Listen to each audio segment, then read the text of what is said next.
بسم الله الرحمن الرحيم. الحمد لله الذي خلق السماوات والأرض وجعل الظلمات والنور ثم الذين كفروا بربهم يعدلون. هو الذي خلقكم من طين ثم قضى أجلا وأجل مسمى عنده ثم أنتم تمترون. وهو الله في السماوات وفي الأرض يعلم سركم وجهركم ويعلم ما تكسبون. وما تأتيهم من آية من آيات ربهم إلا كانوا عنها معرضين. فقد كذبوا بالحق لما جاءهم فسوف يأتيهم أنباء ما كانوا به يستهزئون. ألم يروا كم أهلكنا من قبلهم من قرن مكناهم في الأرض ما لم نمكن لكم وأرسلنا السماء عليهم مدرارا وجعلنا الأنهار تجري من تحتهم فأهلكناهم بذنوبهم وأنشأنا من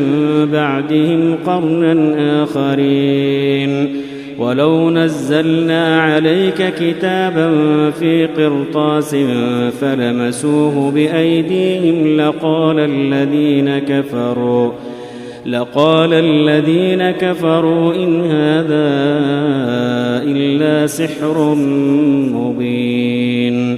وقالوا لولا أنزل عليه ملك ولو أنزلنا ملكا لقضي الأمر ثم لا ينظرون.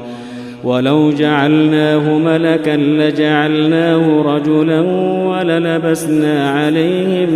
ما يلبسون. ولقد استهزئ برسل من قبلك فحاق بالذين سخروا منهم ما كانوا به يستهزئون. قل سيروا في الأرض ثم انظروا كيف كان عاقبة المكذبين. قل لمن ما في السماوات والأرض قل لله. كتب على نفسه الرحمة ليجمعنكم إلى يوم القيامة لا ريب فيه. الذين خسروا أنفسهم فهم لا يؤمنون. وله ما سكن في الليل والنهار وهو السميع العليم.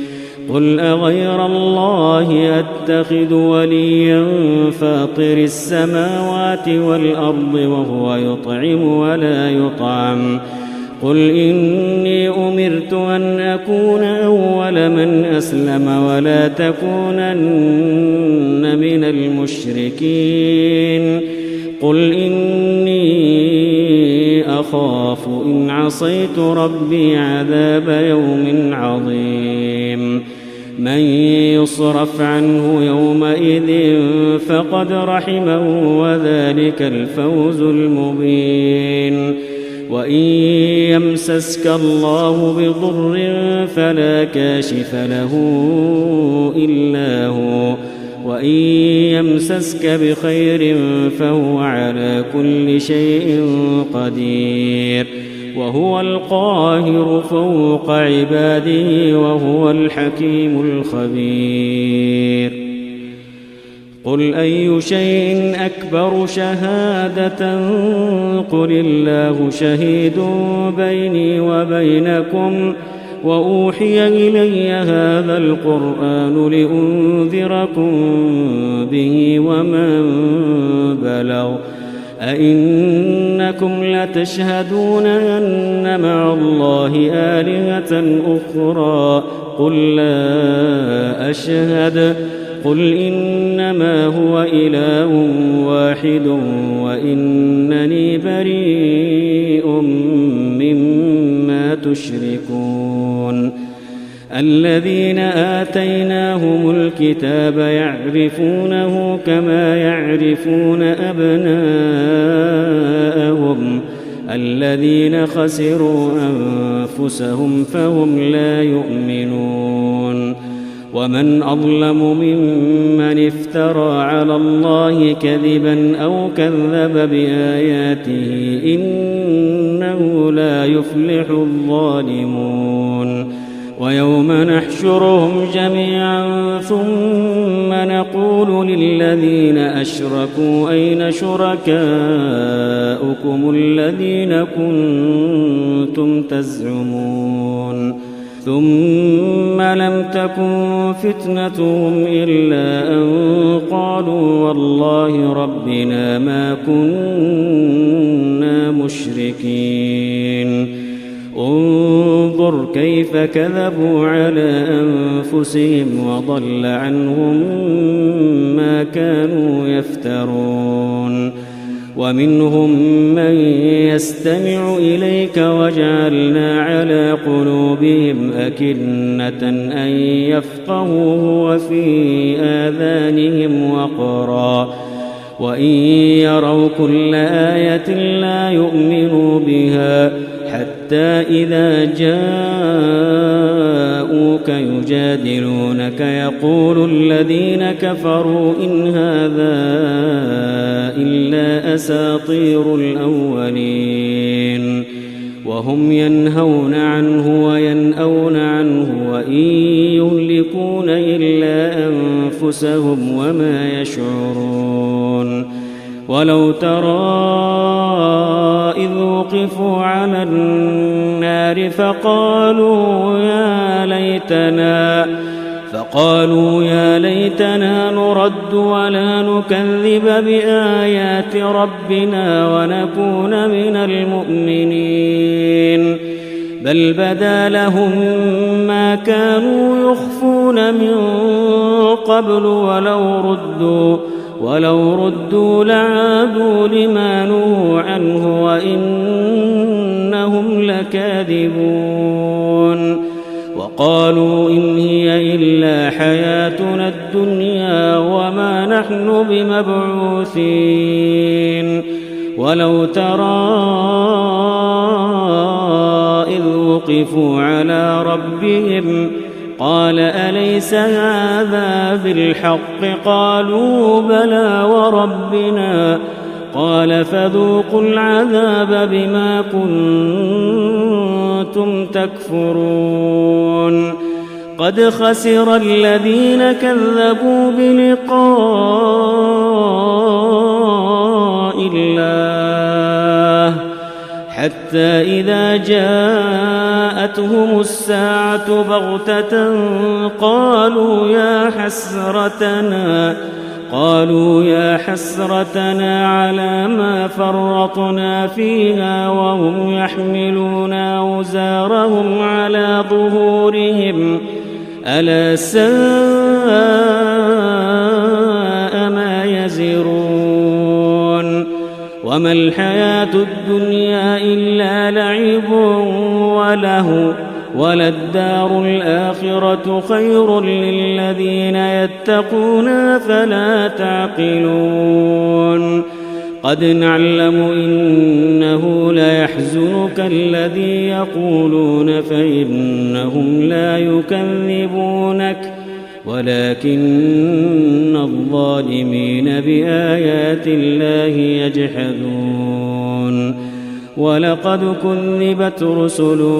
من قبلك فصبروا على ما كذبوا وأوذوا حتى أتاهم نصرنا ولا مبدل لكلمات الله ولقد جاءك من نبأ المرسلين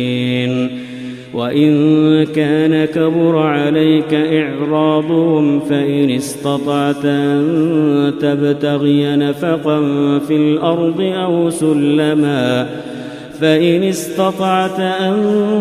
تبتغي نفقا في الأرض أو سلما في السماء فتأتيهم بآية ولو شاء الله لجمعهم على الهدى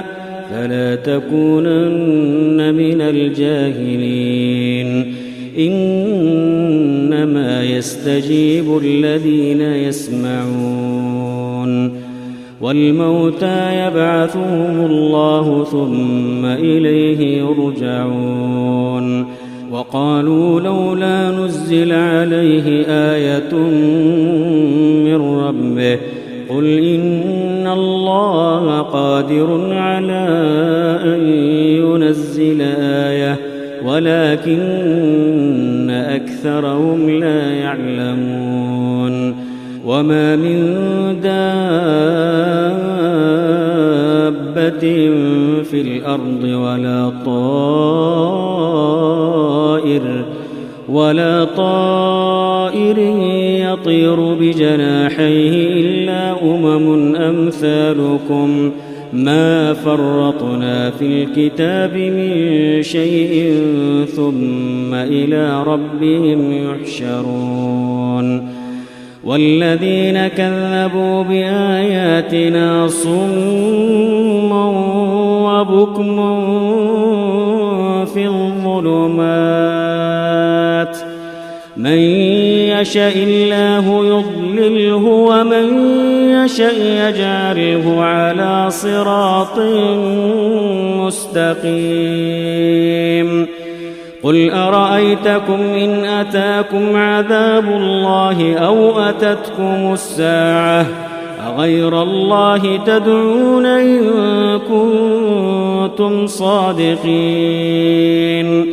بل إياه تدعون فيكشف ما تدعون إليه إن شاء وتنسون ما تشركون ولقد أرسلنا إلى من قبلك فأخذناهم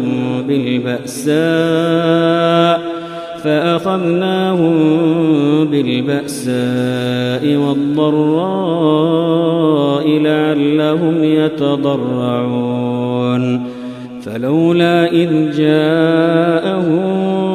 بأسنا تضرعوا ولكن قست قلوبهم وزين لهم الشيطان ما كانوا يعملون فلما نسوا ما ذكروا به فتحنا عليهم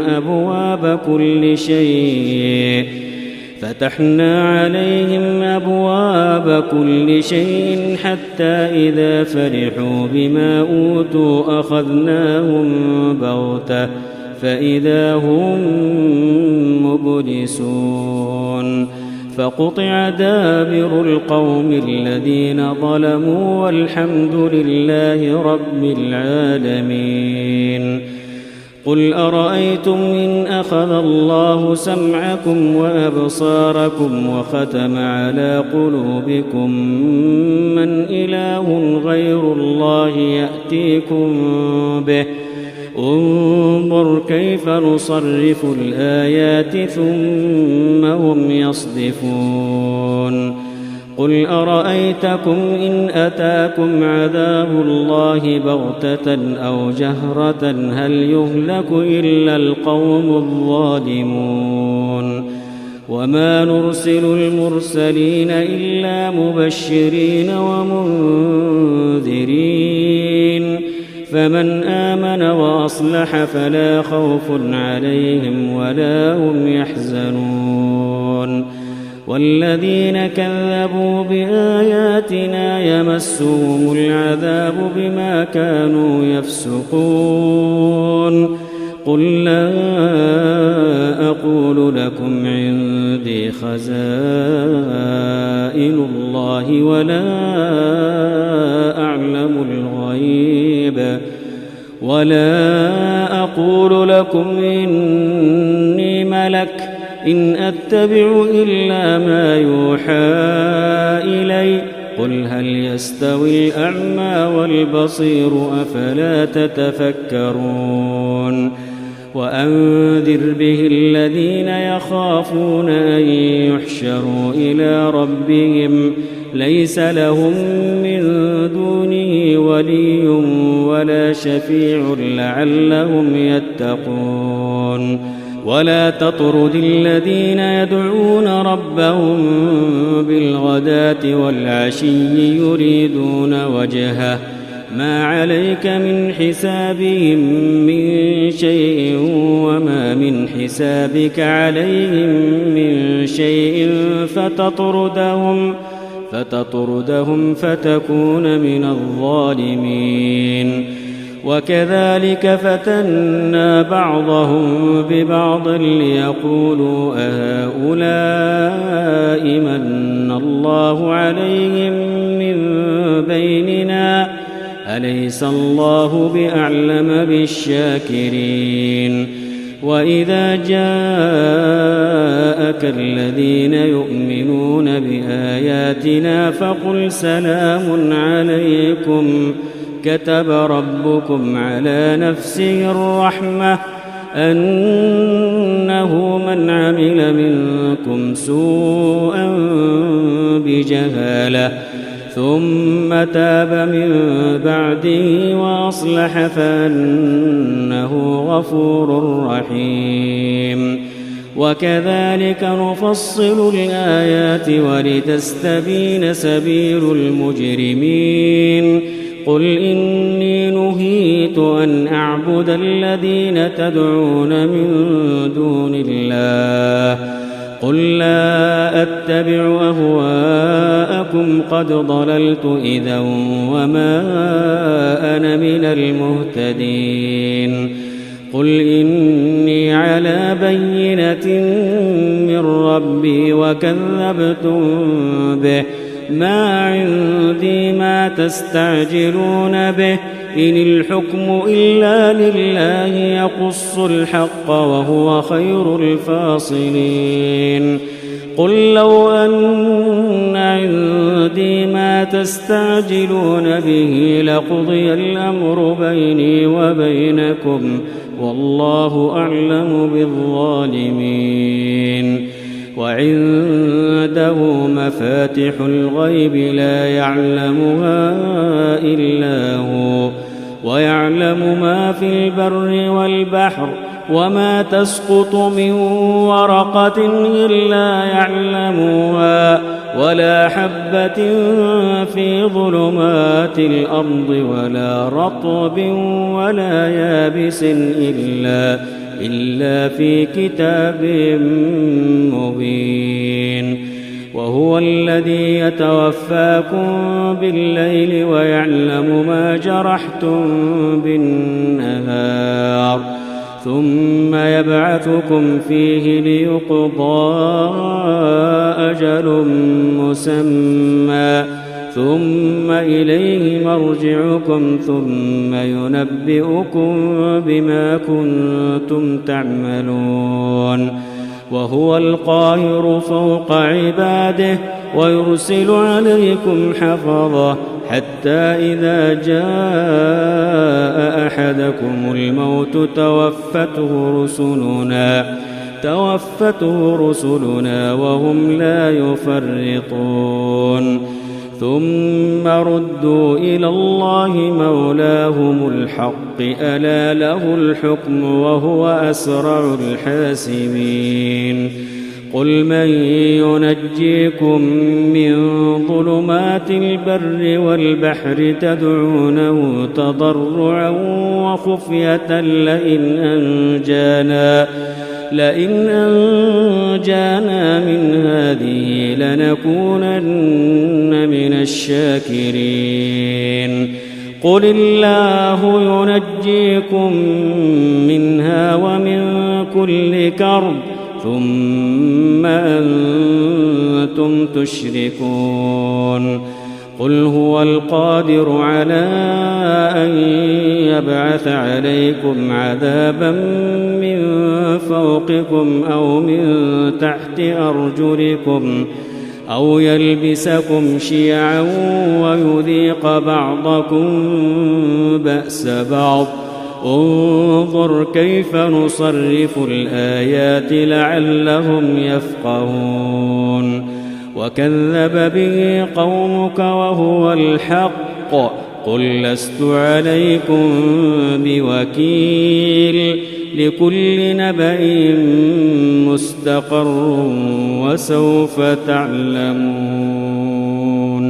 وإذا رأيت الذين يخوضون في آياتنا فأعرض عنهم حتى يخوضوا في حديث غيره وإما ينسينك الشيطان فلا تقعد بعد الذكرى مع القوم الظالمين. وما على الذين يتقون من حسابهم من شيء ولكن ذكرى لعلهم يتقون. وذر الذين اتخذوا دينهم لعبا ولهوا وغرتهم الحياة الدنيا وذكر به أن تبسل نفس بما كسبت ليس لها من دون الله ولي ولا شفيع وإن تعدل كل عدل لا يؤخذ منها. أولئك الذين أبسلوا بما كسبوا لهم شراب من حميم وعذاب أليم بما كانوا يكفرون.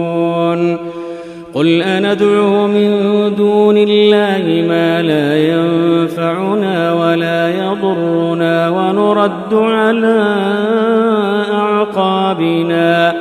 ونرد على أعقابنا بعد إذ هدانا الله كالذي استهوته الشياطين في الأرض حيران له أصحاب يدعونه إلى الهدى ائتنا قل إن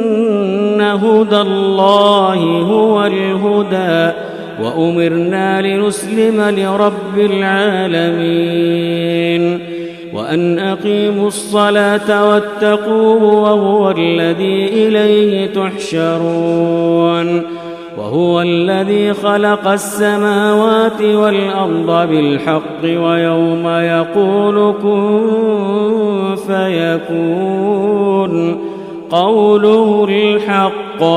وله الملك يوم ينفخ في الصور عالم الغيب والشهادة وهو الحكيم الخبير.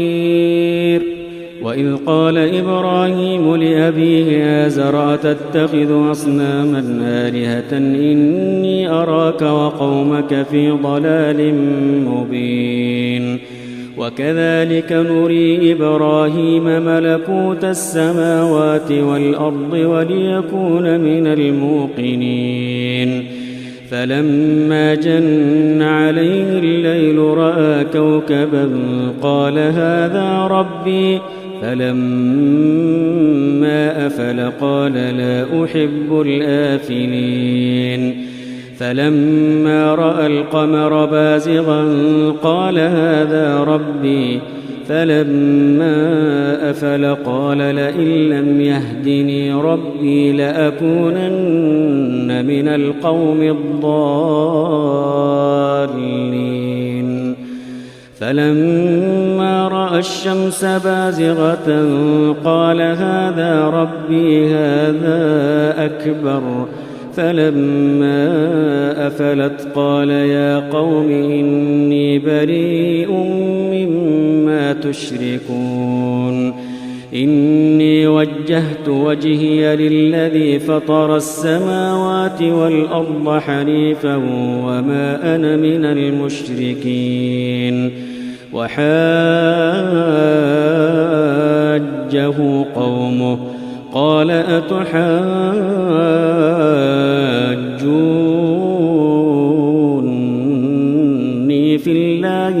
قد هدان ولا أخاف ما تشركون به إلا أن يشاء ربي شيئا وسع ربي كل شيء علما أفلا تتذكرون وكيف أخاف ما أشركتم ولا تخافون أنكم أشركتم بالله ما لم ينزل به عليكم سلطانا فأي الفريقين أحق بالأمن إن كنتم تعلمون الذين آمنوا ولم يلبسوا إيمانهم بظلم أولئك لهم الأمن وهم مهتدون وتلك حجتنا آتيناها إبراهيم على قومه نرفع درجات من نشاء إن ربك حكيم عليم ووهبنا له إسحاق ويعقوب كلا هدينا ونوحا هدينا من قبل ومن ذريته داود وسليمان وأيوب ويوسف وموسى وهارون وكذلك نجزي المحسنين وزكريا ويحيى وعيسى وإلياس كل من الصالحين وإسماعيل واليسع ويونس ولوطا وكلا فضلنا على العالمين ومن آبائهم وذرياتهم وإخوانهم واجتبيناهم وهديناهم إلى صراط مستقيم ذلك هدى الله يهدي به من يشاء من عباده ولو أشركوا لحبط عنهم ما كانوا يعملون أولئك الذين آتيناهم الكتاب والحكم والنبوة فإن يكفر بها هؤلاء فقد وكلنا بها قوما ليسوا بها بكافرين أولئك الذين هدى الله فبهداه مقتده قل لا أسألكم عليه أجرا إن هو إلا ذكرى للعالمين وما قدروا الله حق قدره إذ قالوا ما أنزل الله على بشر من شيء قل من أنزل الكتاب الذي جاء به موسى نورا وهدى للناس تجعلونه قراطيس تبدونها وتخفون كثيرا وعلمتم ما لم تعلموا أنتم ولا آباؤكم قل الله ثم ذرهم في خوضهم يلعبون وهذا كتاب أنزلناه مبارك مصدق الذي بين يديه ولتنذر أم القرى ومن حولها والذين يؤمنون بالآخرة يؤمنون به وهم على صلاتهم يحافظون ومن أظلم ممن افترى على الله كذبا أو قال أوحي إلي ولم يوح إليه شيء ومن قال سأنزل مثل ما أنزل الله ولو ترى إذ الظالمون في غمرات الموت والملائكة باسطوا أيديهم والملائكة باسطوا أيديهم أخرجوا أنفسكم اليوم تجزون عذاب الهون بما كنتم تقولون على الله غير الحق وكنتم عن آياته تستكبرون ولقد جئتمونا فرادا كما خلقناكم أول مرة وتركتم ما خولناكم وراء ظهوركم وما نرى معكم شفعاءكم الذين زعمتم أنهم فيكم شركاء لقد تقطع بينكم وضل عنكم ما كنتم تزعمون إن الله فالق الحب والنوى يخرج الحي من الميت ومخرج الميت من الحي ذلكم الله فأنى تؤفكون فالق الإصباح وجعل الليل سكنا والشمس والقمر حسبانا ذلك تقدير العزيز العليم وهو الذي جعل لكم النجوم لتهتدوا بها في ظلمات البر والبحر قد فصلنا الآيات لقوم يعلمون وهو الذي أنشأكم من نفس واحدة فمستقر ومستودع قد فصلنا الآيات لقوم يفقهون وهو الذي أنزل من السماء ماء فأخرجنا به نبات كل شيء فأخرجنا منه خضرا نخرج منه حبا متراكبا ومن النخل من طلعها قنوان دانية وجنات من أعناب والزيتون والرمان مشتبها وغير متشابه انظروا إلى ثمره إذا أثمر وينعه إن في ذلكم لآيات لقوم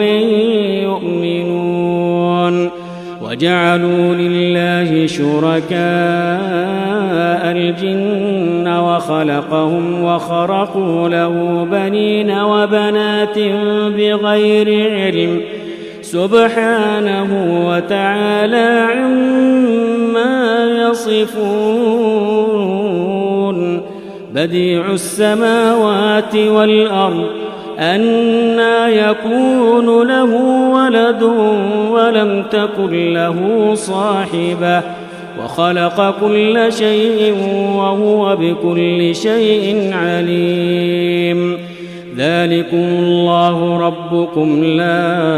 إله إلا هو خالق كل شيء فاعبدوه وهو على كل شيء وكيل لا تدركه الأبصار وهو يدرك الأبصار وهو اللطيف الخبير قد جاءكم بصائر من ربكم فمن أبصر فلنفسه ومن عمي فعليها وما أنا عليكم بحفيظ وكذلك نصرف الآيات وليقولوا درست ولنبينه لقوم يعلمون اتبع ما أوحي إليك من ربك لا إله إلا هو وأعرض عن المشركين ولو شاء الله ما أشركوا وما جعلناك عليهم حفيظا وما أنت عليهم بوكيل ولا تسبوا الذين يدعون من دون الله فيسبوا الله عدوا بغير علم كذلك زينا لكل أمة عملهم ثم إلى ربهم مرجعهم فينبئهم بما كانوا يعملون وأقسموا بالله جهد أيمانهم لئن جاءتهم آية ليؤمنن بها قل إنما الآيات عند الله وما يشعركم أنها إذا جاءت لا يؤمنون ونقلب أفئدتهم وأبصارهم كما لم يؤمنوا به أول مرة ونذرهم في طغيانهم يعمهون ولو أننا نزلنا إليهم الملائكة وكلمهم الموتى وحشرنا عليهم كل شيء قبلا ما كانوا ليؤمنوا إلا أن يشاء الله ولكن أكثرهم يجهلون وكذلك جعلنا لكل نبي عدوا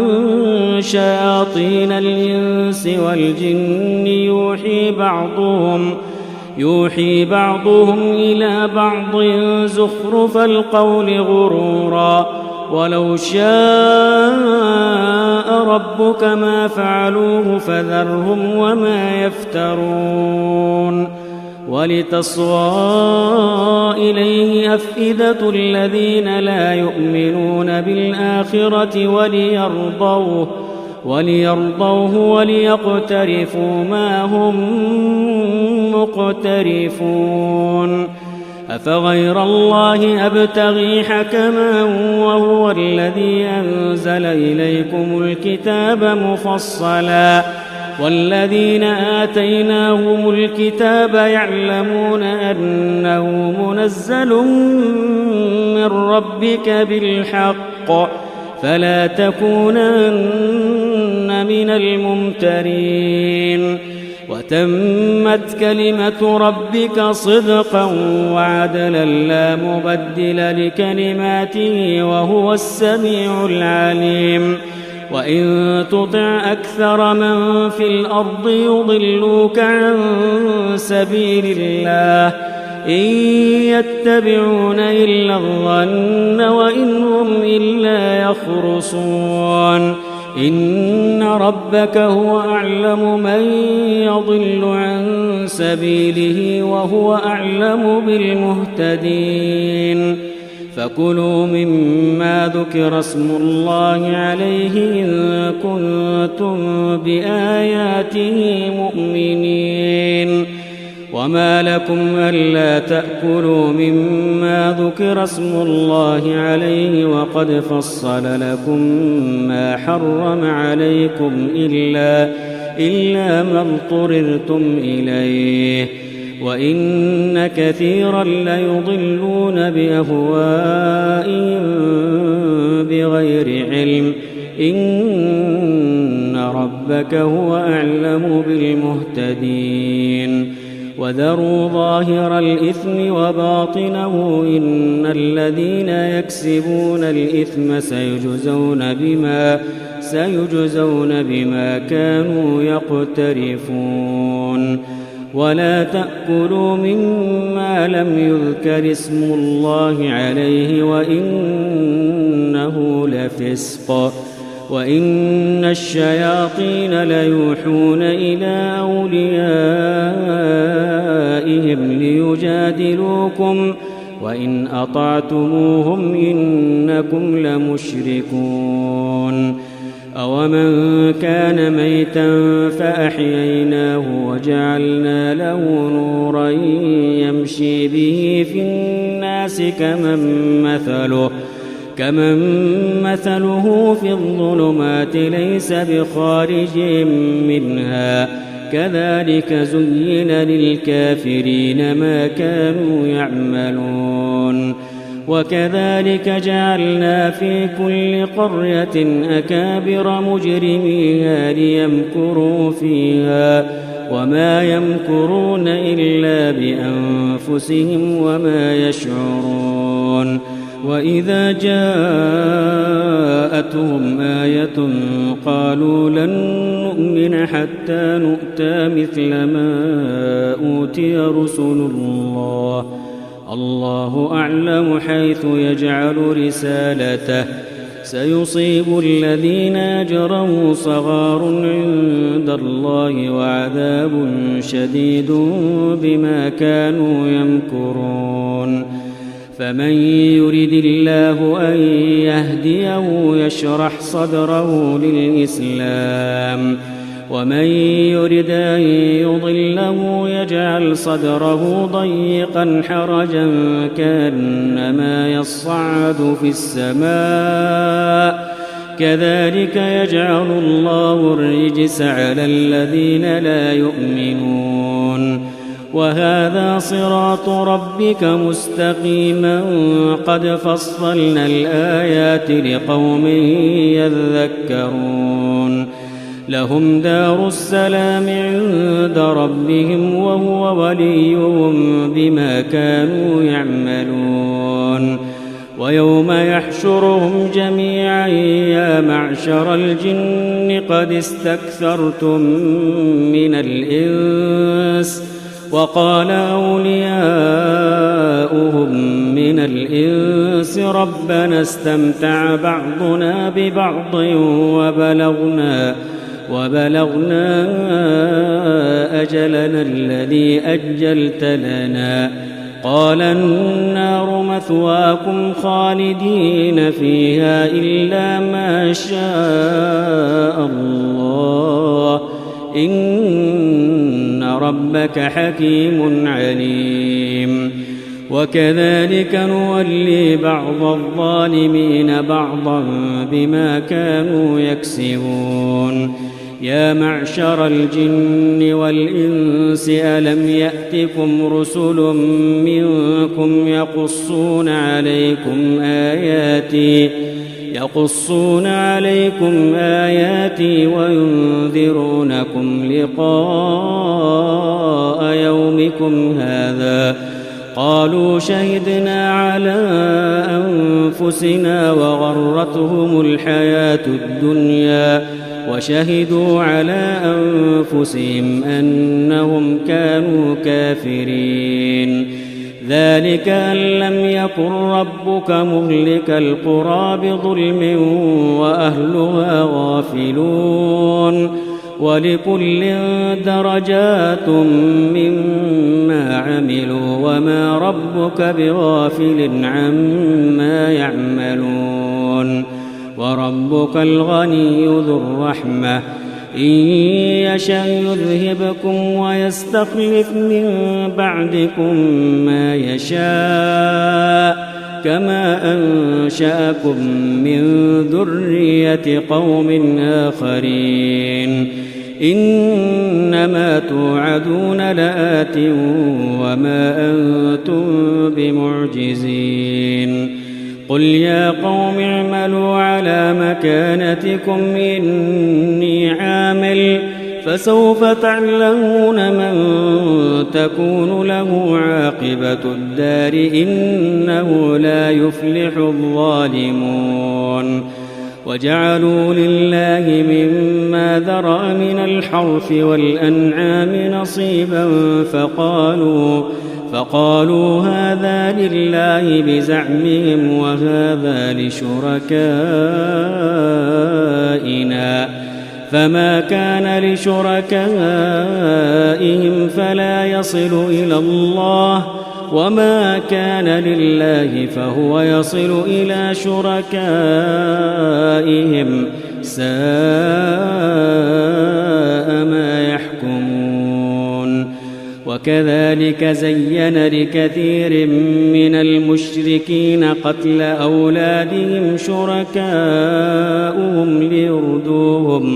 ليردوهم وليلبسوا عليهم دينهم ولو شاء الله ما فعلوه فذرهم وما يفترون وقالوا هذه أنعام وحرث حجر لا يطعمها إلا من نشاء بزعمهم وأنعام حرمت ظهورها وأنعام لا يذكرون اسم الله عليها افتراء عليه سيجزيهم بما كانوا يفترون وقالوا ما في بطون هذه الأنعام خالصة لذكورنا ومحرم على أزواجنا وإن يكن ميتة فهم فيه شركاء سيجزيهم وصفهم إنه حكيم عليم قد خسر الذين قتلوا أولادهم سفها بغير علم وحرموا ما رزقهم الله افتراء على الله قد ضلوا وما كانوا مهتدين وهو الذي أنشأ جنات معروشات وغير معروشات والنخل والزرع مختلفا أكله والزيتون والرمان متشابها وغير متشابه كلوا من ثمره إذا أثمر وآتوا حقه يوم حصاده ولا تسرفوا إنه لا يحب المسرفين ومن الأنعام حمولة وفرشا كلوا مما رزقكم الله ولا تتبعوا خطوات الشيطان إنه لكم عدو مبين 8 أزواج من الضأن 2 ومن المعز 2 قل أذكرين حرم أم الأنثيين أما اشتملت عليه أرحام الأنثيين نبئوني بعلم إن كنتم صادقين ومن الإبل 2 ومن البقر 2 قل أذكرين حرم أم الأنثيين أما اشتملت عليه أرحام الأنثيين أم كنتم شهداء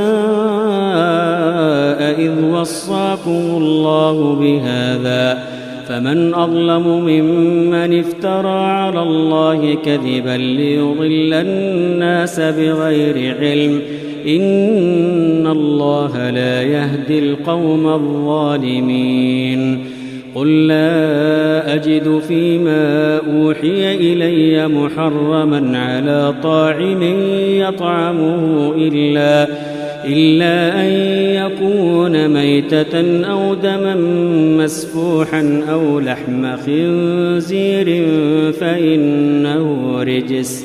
أو فسقا أهل لغير الله به فمن اضطر غير باغ ولا عاد فإن ربك غفور رحيم وعلى الذين هادوا حرمنا كل ذي ظفر ومن البقر والغنم حرمنا عليهم شحومهما إلا ما حملت ظهورهما أو الحوايا أو ما اختلط بعظم ذلك جزيناهم ببغيهم وإنا لصادقون فإن كذبوك فقل ربكم ذو رحمة واسعة ولا يرد بأسه عن القوم المجرمين سيقول الذين أشركوا لو شاء الله ما أشركنا ولا آباؤنا ولا حرمنا من شيء كذلك كذب الذين من قبلهم حتى ذاقوا بأسنا قل هل عندكم من علم فتخرجوه لنا إن تتبعون إلا الظن وإن أنتم إلا تخرصون قل فلله الحجة البالغة فلو شاء لهداكم أجمعين قل هلم شهداءكم الذين يشهدون أن الله حرم هذا فإن شهدوا فلا تشهد معهم ولا تتبع أهواء الذين كذبوا بآياتنا والذين لا يؤمنون بالآخرة وهم بربهم يعدلون قل تعالوا أتل ما حرم ربكم عليكم ألا تشركوا به شيئا وبالوالدين إحسانا ولا تقتلوا أولادكم من إملاق نحن نرزقكم وإياهم ولا تقربوا الفواحش ما ظهر منها وما بطن ولا تقتلوا النفس التي حرم الله إلا بالحق ذلكم وصاكم به لعلكم تعقلون ولا تقربوا مال اليتيم إلا بالتي هي أحسن حتى يبلغ أشده وأوفوا الكيل والميزان بالقسط لا نكلف نفسا إلا وسعها وإذا قلتم فاعدلوا ولو كان ذا قربى وبعهد الله أوفوا ذلكم وصاكم به لعلكم تذكرون وأن هذا صراطي مستقيما فاتبعوه ولا تتبعوا السبل فتفرق بكم عن سبيله ذلكم وصاكم به لعلكم تتقون ثم آتينا موسى الكتاب تماما على الذي أحسن وتفصيلا لكل شيء وهدى ورحمة لعلهم بلقاء ربهم يؤمنون وهذا كتاب أنزلناه مبارك فاتبعوه واتقوا لعلكم ترحمون أن تقولوا إنما أنزل الكتاب على طائفتين من قبلنا وإن كنا عن دراستهم لغافلين أو تقولوا لو أنا أنزل علينا الكتاب لكنا أهدى منهم فقد جاءكم بينة من ربكم وهدى ورحمة فمن أظلم ممن كذب بآيات الله وصدف عنها سنجزي الذين يصدفون عن آياتنا سوء العذاب بما كانوا يصدفون هل ينظرون إلا أن تأتيهم الملائكة أو يأتي ربك أو يأتي بعض آيات ربك يوم يأتي بعض آيات ربك لا ينفع نفسا إيمانها لم تكن آمنت من قبل أو كسبت في إيمانها خيرا قل انتظروا إنا منتظرون إن الذين فرقوا دينهم وكانوا شيعا لست منهم في شيء إنما أمرهم إلى الله ثم ينبئهم بما كانوا يفعلون من